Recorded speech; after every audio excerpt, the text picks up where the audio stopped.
May rewards po bang ibinibigay sa mga miyembro ng death squad nyo tuwing nakakapatay sila? Police? Police ba yung death squad nyo? Yun ang allegations.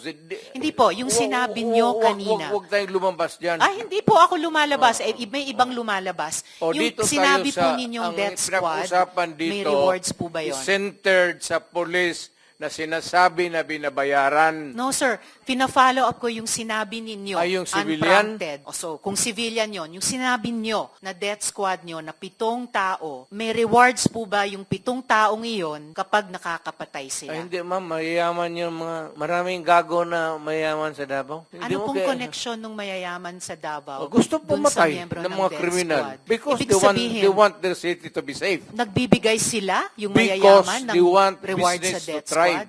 Yes, sir. Bago po yan, Mo. sinasabi nyo ba na yung mayayaman sa Davao nagbayad sa death squad para pumatay? No, hindi ma'am.